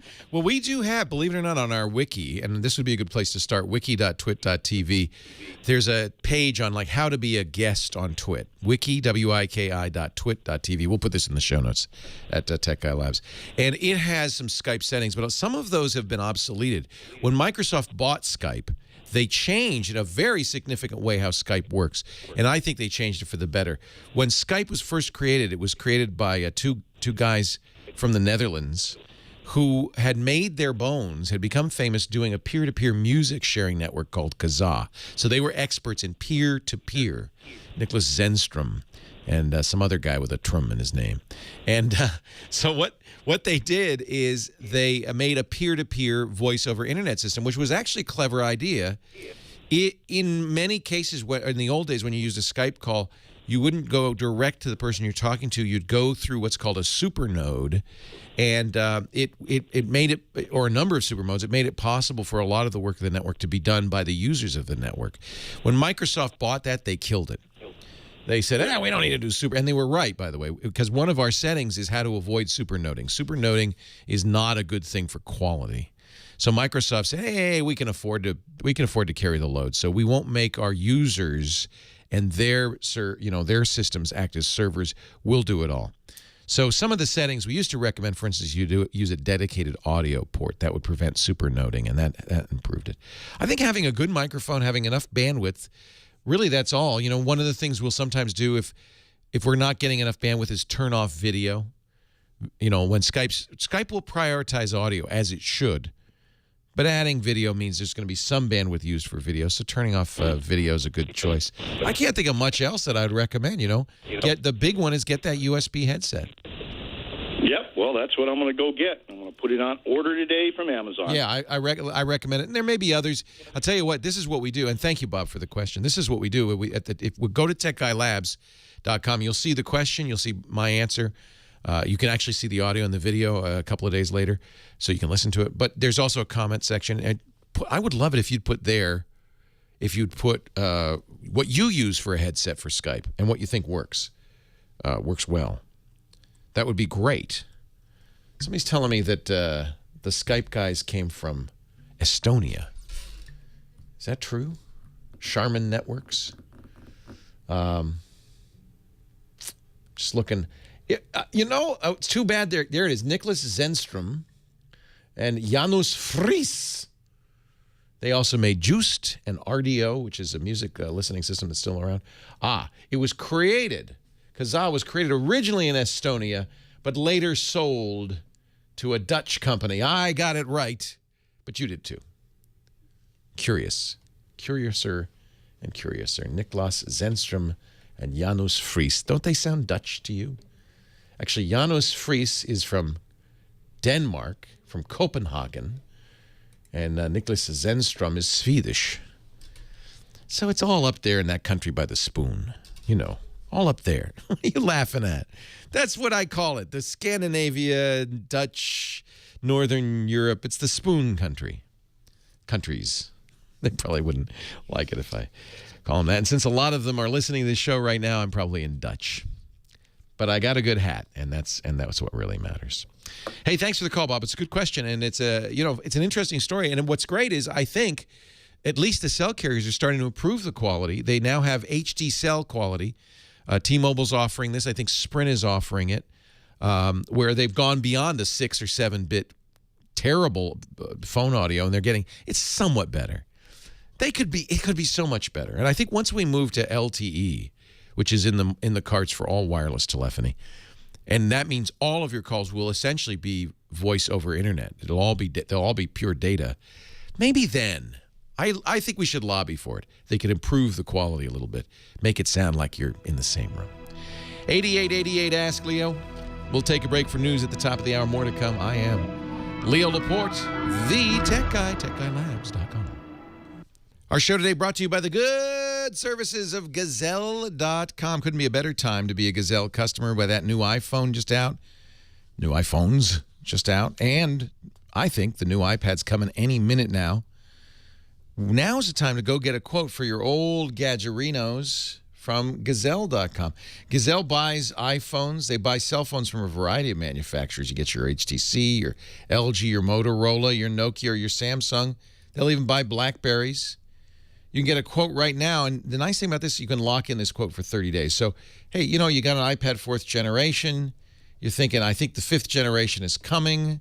How much could I get for $325? You got it. Then what happens is you go to Gazelle.com, you get that quote, lock it in for 30 days, and Gazelle will send you the box with the mailing label. Anything worth more than $1, they'll pay the shipping on. They even buy back broken iPhones. That's pretty good. You also buy Macs, MacBooks, Apple TVs, Apple displays, iPods. Visit Gazelle.com, get a quote, lock it in for 30 days. You may not know if the new iPad's coming, but I can promise you this. The old iPad's not getting worth more in value as time goes by. It's going down. So get the quote now, lock it in for 30 days. They'll give you time to see the new iPad when it comes out sometime this month, to get it, to transfer your data over, and then send it to Gazelle. And that quote is good for 30 days. Payment's fast, too. They'll send you a check, a PayPal, credit, or get that Amazon gift card for an extra 5%. No wonder over 600,000 customers have gone to Gazelle to receive over $100 million in payouts. Free shipping, fast processing, and the best prices. Gazelle.com. I am Leo Laporte, the tech guy. You are, well, you know who you are. Hey, can I tell you a secret? I've been out of the country for the last 3 weeks. Yeah, I recorded everything ahead of time, but I've been having traveling all around. I will be back next weekend with brand new all live content. But we recorded all this stuff ahead, and I think that we gave you good shows. So I'm pretty proud of this, and I thank Nathan Staten back at the home office for putting all this together. Of course, Heather Hammond, who came in on her days off to help me record stuff. John Slanina in my office. Tony Wang, who did a lot of editing. It was a lot of work, but it gave me 3 weeks off, and I'm very grateful. We're going to foreign lands. I went to Italy. I went to Croatia. I went to Montenegro, to Greece, and to Turkey. I speak a little Italian, nothing else. I studied Greek in college, but it was ancient Greek. I don't think much use. But I got to tell you, I am very impressed with the abilities, increasingly good abilities, of my smartphone to help me with this. You know, the goal always was, remember, have you ever read The Hitchhiker's Guide to the Galaxy? Douglas Adams wrote that. It was about a time in the distant future where people could put the Babel fish in their ear and it would translate. This was an actual fish that had evolved in such a way that it could read the brain waves of the person you were talking to, so understand, intuit what they were actually trying to tell you, translate it so that you could read it or understand them. It was the universal translator. Someday, wouldn't that be awesome? A universal translator breaking down the walls that separate us. Actually, Google's working on it.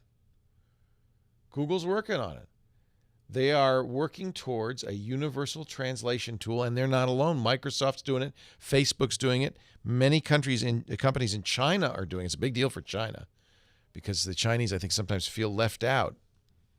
They're really working hard to teach their students English. This is fascinating. Franz Josef Ock, a German who works for Google, has been trying to build a computer translation tool. He says, so inconspicuous and fast you'd hardly notice it at all, except as a whisper in your ear. Well, it does sound like the Babel fish. It's quite amazing if you already have it, if you have Google Translate. This is the tool, and I brought Google Translate with me. What's amazing about Google Translate is you can type, but you can also speak to it. So I'm going to speak to it right now. Where is the train station? And it's going to translate that into Italian. It did it quite quickly. It gave me Italian text, but it will also speak it. Let's see, make sure this is turned up so you can hear it. Dov'è la stazione ferroviaria?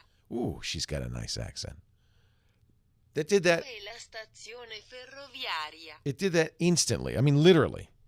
I can actually do it directly by talking to my Moto X, because the Moto X understands my speech. So I can say, okay, Google now, translate, how much does this cost into Italian? Well, I paused too long. Let me do that again. Okay. It just translate. Okay, Google now, translate, how much does this cost into Italian? Let's see how long this takes. Quanto costa? Oh, that was fast. Now, it shows it on the screen, too, so if the person doesn't hear it or can't understand the Google speech, you can just show them the screen. It can now do this in 71 languages, including not only Italian, but French, German, Icelandic, and Japanese. In fact, it can translate Icelandic into Japanese. You can take a picture. This is amazing. Open Google Translate. You can either speak to it, write, or take a picture of a sign, and it will translate it into your language. Now, it doesn't do very complex sentences, but you could literally. I can go in. Let me speak some Chinese. Something a little harder than Italian. Italian's so easy. Let's speak Chinese. Can you drive me to the nearest pharmacy? And now it says, 你可以开车送我去最近的药店。 Wow. I don't know if that's right. Would somebody tell me if that's right? Now, I would imagine that it's not perfect, right? If you've ever used computer translation, it's imperfect, but it's intelligible. You can kind of get it. And it's gotten better and better and better. Now, this was all started at IBM many years ago. And in fact, was just a pure R&D project at Google for many more years. They never released a product. But now Google Translate is free. It's on your phone. I brought it with me as I traveled around the world. And the fact that you can speak to it and get it to speak, amazing. Now, I'm going to come back next week and let you know if people thought I was nuts. That's another matter entirely. There are, as I said, Facebook's got a small company that's working on something very similar. It would make sense, wouldn't it, if you posted on Facebook that it could be automatically translated into the language of others around the world. Microsoft's working on the same thing.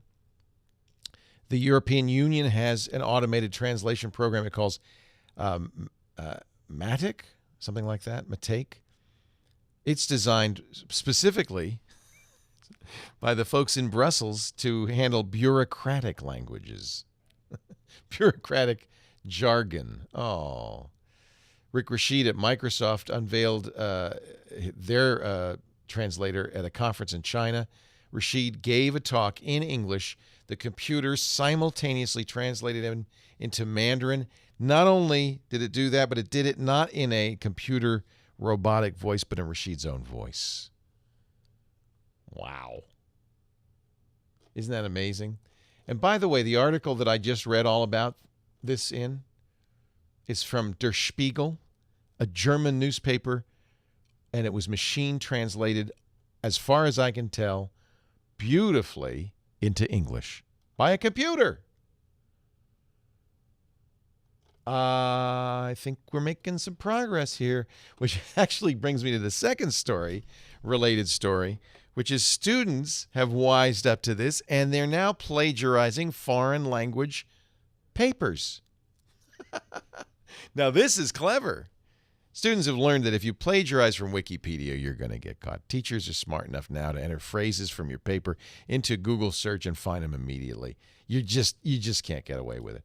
But some Weisenheimer figured out if you took a foreign language article, ran it through Google's translation, and then kind of maybe polished it up a little bit and gave it to your teacher, it'd be a lot harder for them to find. Well, this is an arms race, ladies and gentlemen. The teachers have come back. A professor at the Polytechnic University of Catalonia, Spain, has created a tool that analyzes suspicious-looking documents, even if they've been translated. And they've actually created bilingual dictionaries to check how many words in each text were the same. They've used statistical analysis, and apparently they're showing remarkable results. Actually, it also can find plagiarized stuff that's been heavily paraphrased. Wow.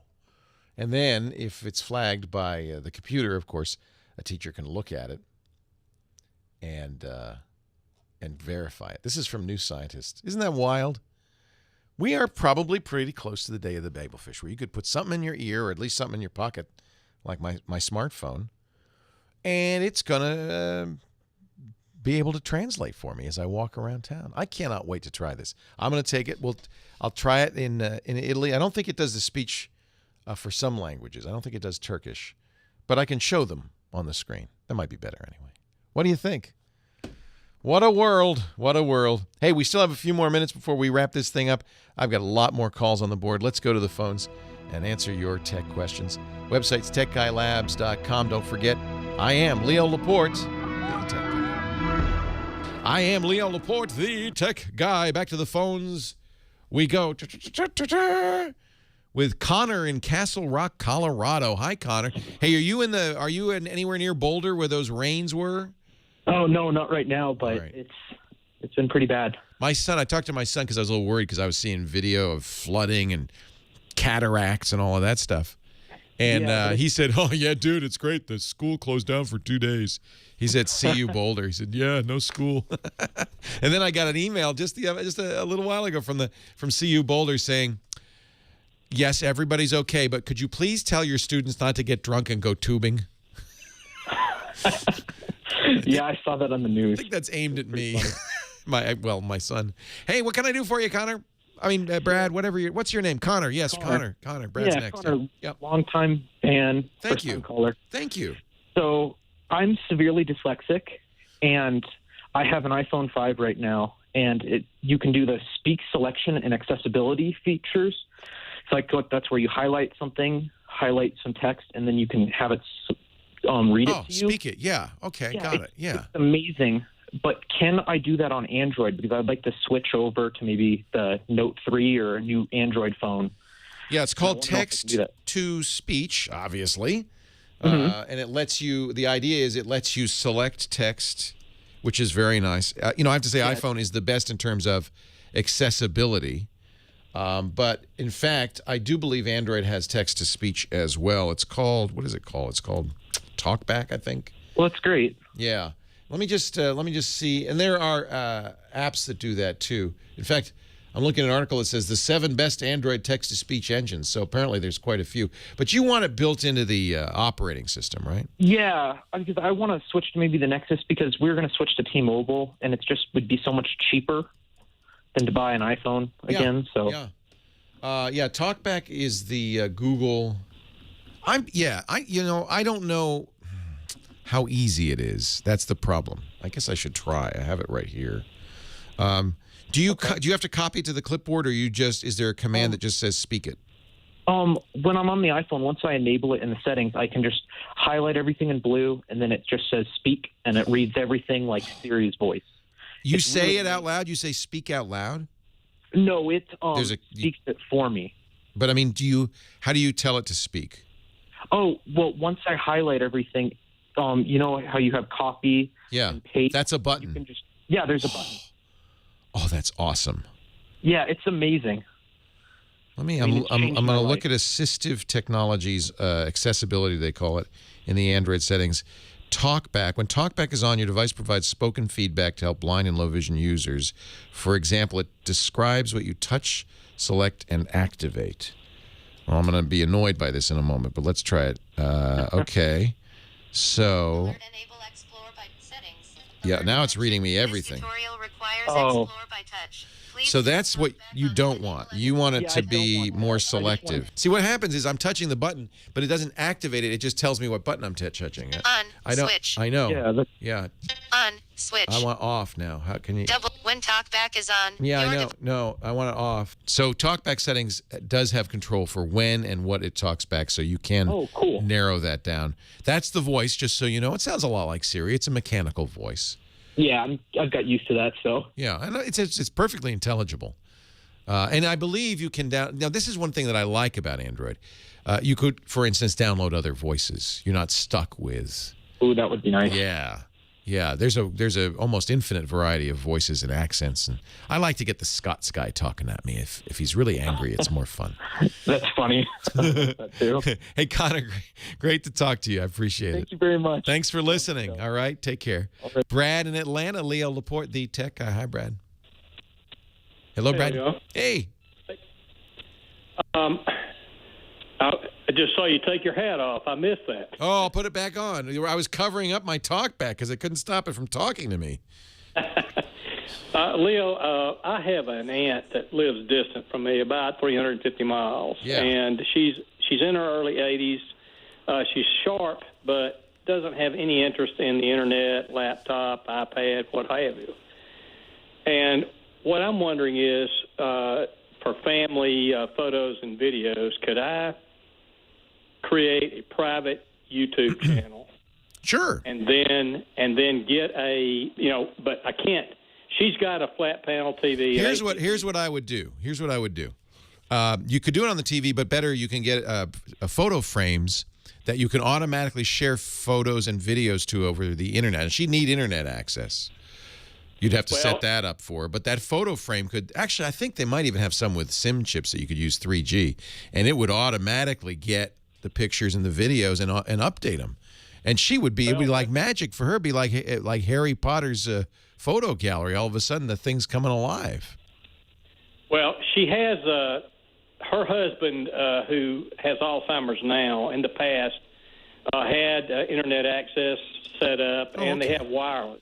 Oh, okay. And what I'm wondering is, if I created a private YouTube channel and then I got a Chromecast here at the house and paired it or activated it, whatever the proper term is, and then sent the Chromecast down to her to connect. She's good with the TV and remote. You'd have to go there. You call her up. That's a great idea. Yeah, you put the Chromecast on her TV, but you would have to set it up there. You cannot, because it needs to see the Wi-Fi, and then you add the password. So, okay, so it has to be a local Wi-Fi. You'd have to go up there, I'm sorry to say, set up the Chromecast and leave. And then you're right, she could, now she has to throw the YouTube to the Chromecast. Does she have a computer or something? Okay, so I couldn't call her from it. She's in Florida, I'm in Atlanta. If I called her up and said, turn your TV to the Chromecast input. Wouldn't work. Then I could not send her. No, you have to be on the same Wi-Fi network as her. Okay. Yeah, so that's not the solution. She's good with the TV. Let me think of what the best TV. I mean, there are TV. If she wants to get a new TV, there are TVs with YouTube on them. That's easy enough. Right. There are also many TVs that you could send her every once in a while a SIM chip she could plug into the TV and it would just do all the pictures. If you had an Apple TV on there and an iPhone or an iDevice, you could have your photo stream on her screensaver, which would be kind of cool. Pictures that you take would automatically show up that way. Roku would do the same thing with Dropbox, for instance. So you could that might be the easiest thing for you to do, is to have a Dropbox on your system that you put the pictures you want Aunt Matilda to get, and then she'd be set up to automatically do a slideshow from that Dropbox. Okay, so I would have to get her an Apple TV or an Apple TV or Roku, the MyPlex app on Roku. It's going to take a little setup on your part, but once it's set up, and she does need internet access, so she has to continue to pay for that. But once that's set up, so it doesn't need a new TV, it just needs a device you can hook up to the TV that'll do that. Cheapest thing to do would be an electronic picture frame. Yeah, okay. Well, I hadn't even thought of those in so long. Yeah, I know. That's a category somewhat obsoleted by these new TVs, but that's a great solution. All right. Well, thanks, Leo. Hey, thank you for the call. I appreciate it. Leo Laporte, the tech guy. Our show today, as always, brought to you by the people who do our phone system. We love, by the way, Ring Central. It's almost more than 2 years ago that we decided to move into the beautiful Brick House studios, and then I was faced with something I never thought I'd be faced with. I'm not a business guy, right? But here we are. We've got a new studio, new office. I can't make our employees use their own phones. I got to have a phone system. I kind of was stymied. I went to Lisa. I said, what are we going to do? Fortunately, we had Russell Tammany, our great IT guy.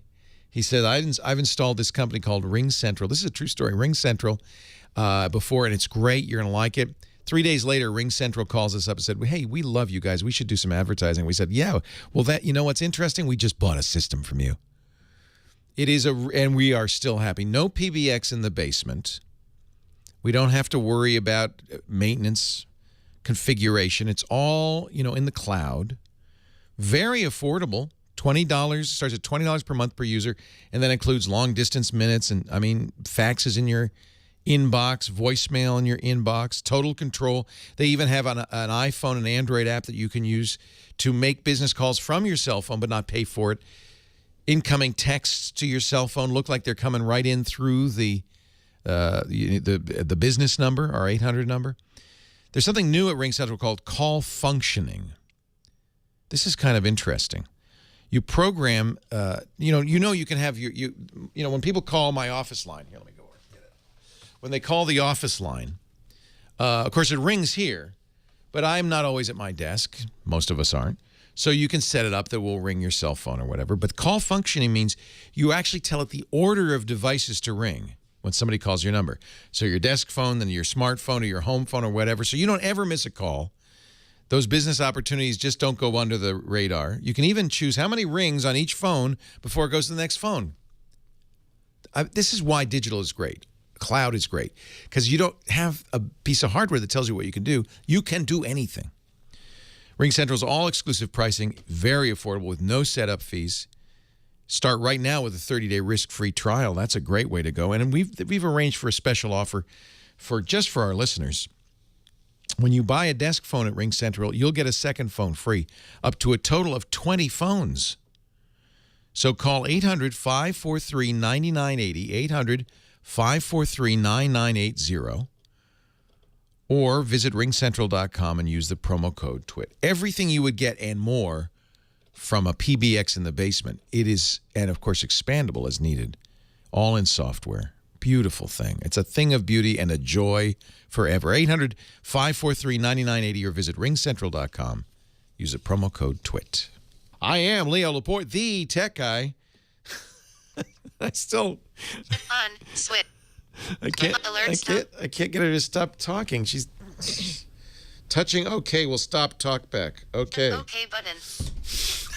Shut up. Shut up. I am never more rude than when I'm talking to Siri. Well, it's okay because Siri doesn't really have feelings. Maybe is Chris going to help me with this? Yes. All right. Chris in Buffalo. Hi, Chris. Hello. First of all, so it says, I mean, I'm getting hopeful. It says touching OK will turn off Talkback, but I touch OK and it just says OK button. OK. OK button. OK, but you have to double tap with the finger. So hit it twice. See, what happens is when you're visually impaired, you can't see the screen. Right. So they have Explore by Touch, which allows a visually impaired person to run their finger across the screen or swipe across the screen. Then it tells them what's under the finger, and then you double tap on the element or whatever you want to activate. Perfect. Double tap. So that was a very good tip. Thank you. You're very welcome. You saved me. You know what? I was long pressing because in Android, a lot of alternate responses, long presses work, but double tap. Well, what you would do if you wanted to long press with Talkback is you would press once, so you tap once and then you'd hold. Got it. So it's a double tap with a long press in the end. And now, are you familiar with this enough to know that can it do what our caller was asking?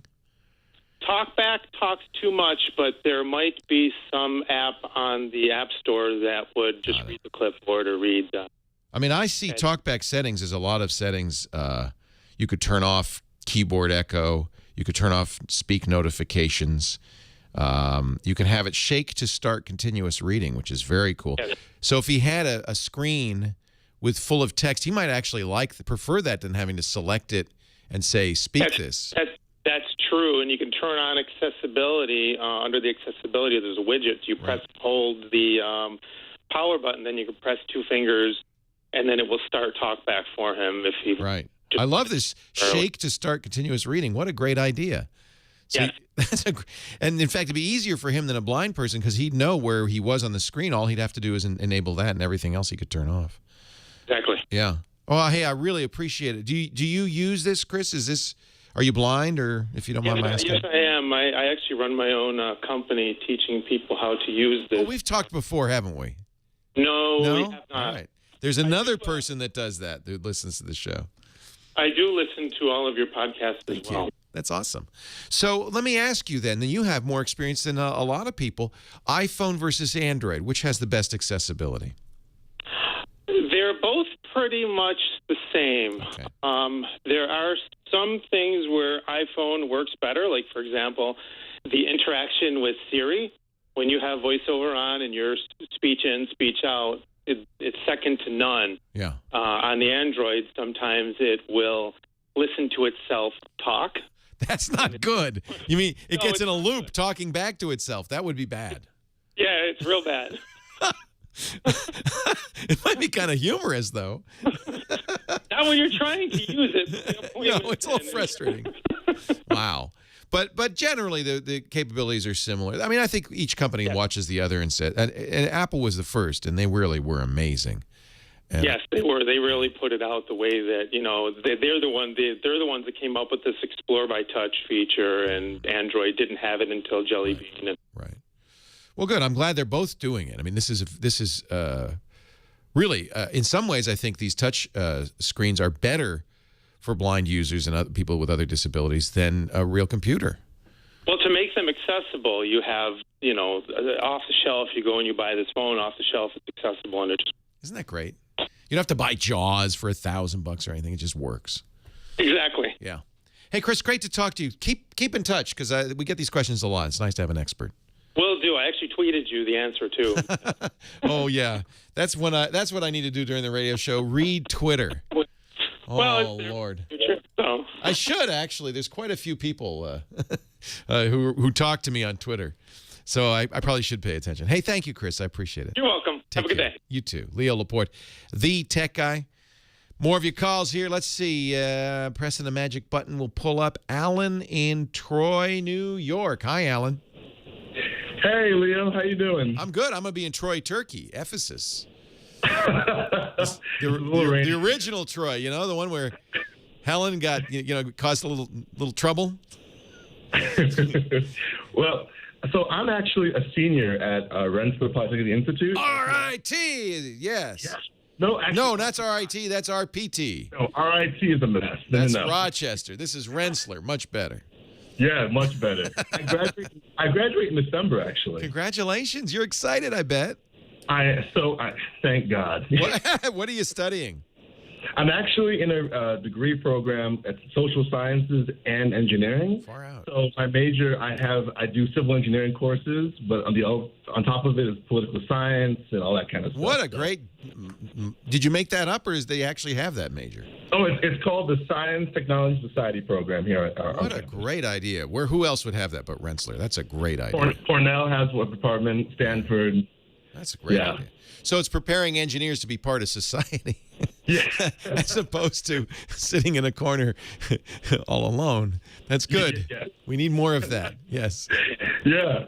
So I'm going to enter the job market soon. And so I'm trying to figure out what technical skills would you recommend that I really brush up on, that I really get developed so I can be more competitive for employers. Well, I actually think you have a real head start because this kind of knowledge of and I'm not confusing, by the way, this with social media, but it is relevant in the sense that I think you would design software that was more aware of how humans actually interact.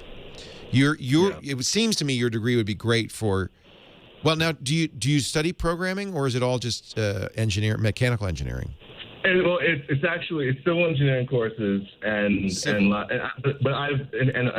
political science stuff. But I've dabbled with Java and those kinds of things. Let me just say flat out, no matter what your background, if you can write mobile apps, you're a hot commodity, obviously, right now. Yeah. And a lot of guys like you coming out of school don't even go to work for Facebook or Google or Apple or Microsoft, and those companies are dying for graduates. You could get a job at Google if you knew how to write apps and did it well.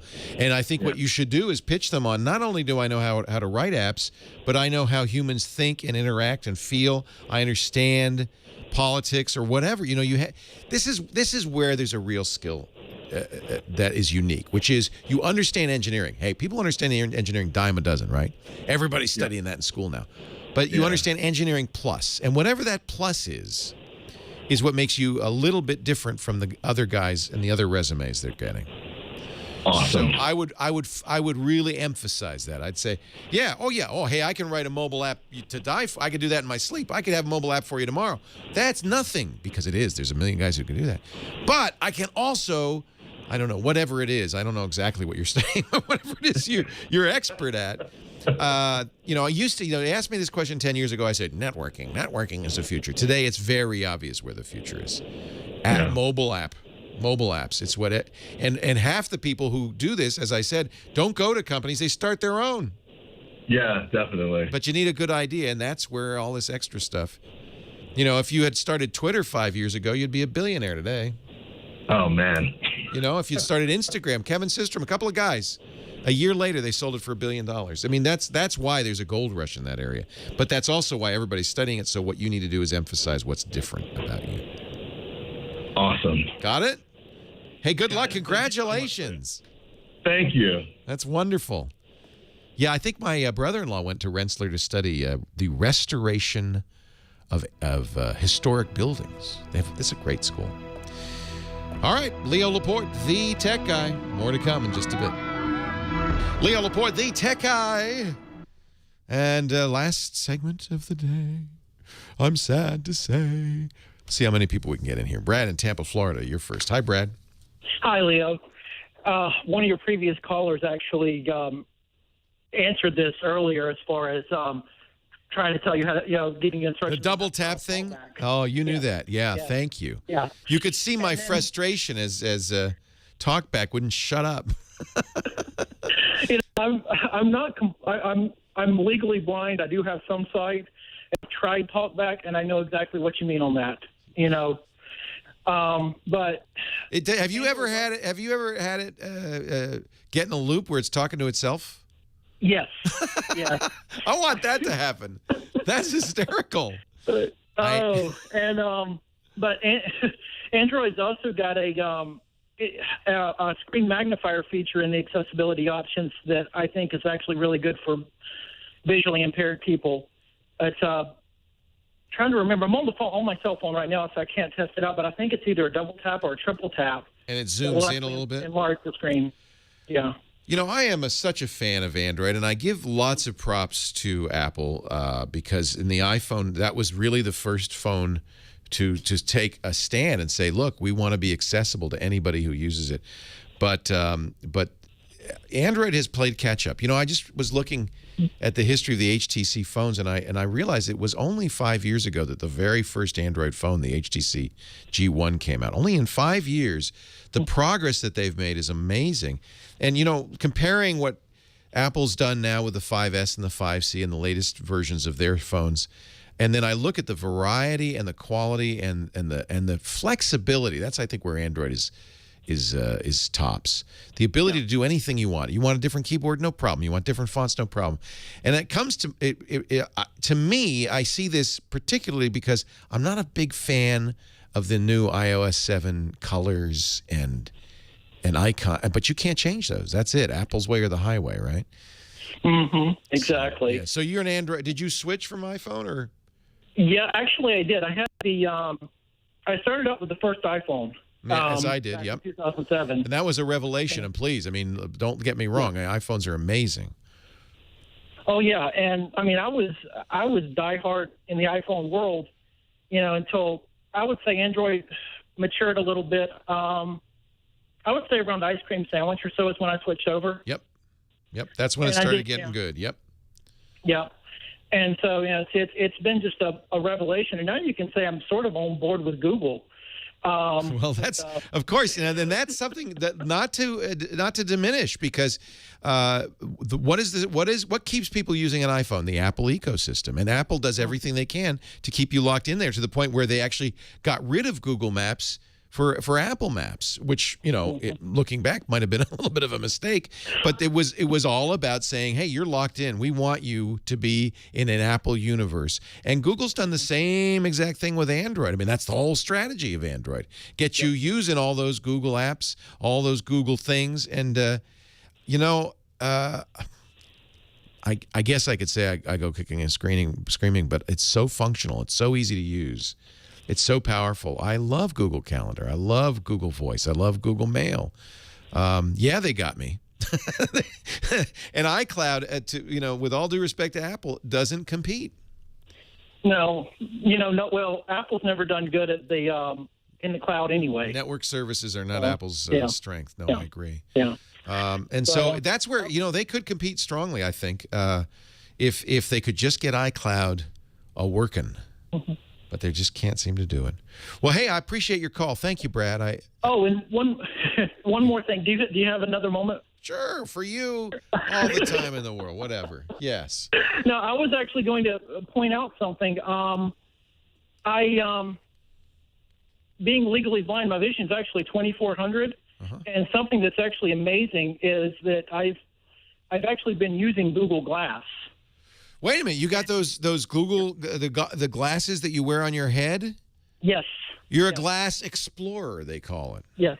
Yes. How did you do that? Were you one of the people who posted on Google Plus or tweeted about it, or? Yeah, on Google Plus. Awesome. And I was actually nervous the entire time because I was not sure if I was actually going to be able to see the screen. Because yeah, it's tiny. It's just, yeah, it's like right under your eye, your right eyebrow, and it's a tiny little screen. I don't know what it is, half an inch or something. It's tiny. And well, that's another thing I was going to say is with the screencast feature, the things that I can't read, I can look at on the phone if I need to, which I guess defeats the purpose. But at the same time, it's got that read aloud feature. They really need to build Talkback into glass. Well, remember now, what you're playing with is I probably wouldn't even call it an early beta. It's like an alpha. It's like the first version of something. Yeah. Google is not selling it. You had to beg them to give it to you, and then even then you had to pay $1,500, which is that's not a real product at that price point. So understand that what it does right now is really just Google playing with the idea. I expect that before it's a real product, and it might be next year that Google does this, but before it's a real product, they're going to add a lot more capabilities. You should be able to install a wide variety of apps. There is an app store now, and they're encouraging people to create apps for it. It still requires a phone. You got to tie it to an Android phone in your pocket, but that would be another thing I'd be interested to see if they can do it without having to, if it could become your phone. Yeah. If you're going to talk about wearable computing, to me, it doesn't take off if I have to have another computer. The thing should be work on its own. Whether it's a watch or glasses or a belt or a fanny pack or whatever. I shouldn't need some other device for it to work. So I'm intrigued by Google Glass. I think it's as I am by the imagined Apple Watch, which and in neither case will we see anything till next year. Everything we've seen so far, like the Samsung Galaxy Gear, the Samsung Watch they announced in when was it, September? That's that's a non-starter as far as I'm concerned. It's not what we're looking for. I think there is a future in wearable, but I just don't think it's here yet. Hey, it's good to talk to you, Brad. Thank you. All right, you're welcome. I do have to run right now. Believe it or not, folks, this whole time you've been listening to me, I've been in Turkey. Not gobble gobble, but over on the Adriatic Sea. I've been on vacation, but I come back. We did a lot of these pieces of these shows ahead of time, but I'm going to be back next weekend. So I will tell you many tales of traveling around the Adriatic on a boat without internet access. I will also probably have a large cell phone bill to cry over. But I'll also bring back some pictures. One of the things I did on that trip is took a lot of pictures. I brought a number of cameras, underwater cameras, portable cameras, big heavy cameras. So I will have some stories to tell about take technology on the road when I return next week to be live in studio. I thank you so much for being here, as always, every weekend. It's so much fun. You too, Heather Hammond, to Nathan Staten, who put a lot of work into making these shows possible. It's not easy to do a show when your host is not actually here. And he did, he made it work. At least I'm guessing he made it work. I'm not here. How should today be any different I could than be any in other day? Yeah, I could be in a box, in the closet right now, 18 reel-to-reel tapes, and he just never even thought to bring them out. I don't know. I'm never sure if you're really here or not. Yeah, you're on the other side of the glass. I could be a holographic projection. You wouldn't know, would you? Right. But same back at you. Back at you. I don't know. Oh my gosh. And disappear. Like Max Headroom, you're starting to stutter. That's not good. Or that's Princess not good. Leia. Oh, that's right. Help me, Obi-Wan Kenobi. You're my only hope. I had a big debate with Carrie Fisher over that. Do you know? Many years ago, I was interviewing her, and I said, that beginning of that is cut off. She said, no, it's not. I said, yes, it's help me, Obi-Wan Kenobi. She said, no, it's the whole thing's there. I said, no, listen to it. Anyway. You're like, Carrie, listen. Carrie, some stuff happened in post. You weren't even in the room. It says, help me. Yeah. And it's cute that way. I mean, you get the idea. Help me, Obi-Wan Kenobi. You're my only hope. Yes, thank you, Heather Hammond, for being here. The Phone Ranger. Thank you, Nathan. Thank you all for participating. Of course, even if I'm not here, the show notes are techguylabs.com. That's our website. Thanks to James DeRuvo, who scribbles as I speak, gets our early show notes up, and then Josh Windish from my office. Newlywed, by the way. Newlywed Josh Windish from my office Yeah, he found some woman to marry him. I was shocked. No, Another unavailable. Yep, another one down. Another one bites the dust. Sorry, Heather. Josh Windish and Vanessa, congratulations. But he's back, and he's doing the show notes at techguylabs.com. All the questions and answers are there, audio and video, always free. Hey, thanks, everybody. I will be back next weekend. Thank you for joining us. But it's time to say goodbye. Join me again next week for another thrilling, gripping edition of The Tech Guy Show. And have a great Geek Week. Well, that's it for the Tech Guy Show for today. I'm Leo Laporte. Thank you so much for joining us. Don't forget, the Tech Guy is just the tip of the iceberg. We do nearly 30 shows now on the Twit Netcast network, and you'll find them all at twit.tv. We talk about Windows on Windows Weekly, Macintosh on MacBreak Weekly, iPad on iPad Today. You get your daily dose of tech news from Tech News Today, and our weekly roundtable show, This Week in Tech. It's all at twit.tv. And I'll be back next time with another great Tech Guy podcast. Thanks for joining me. See you next time.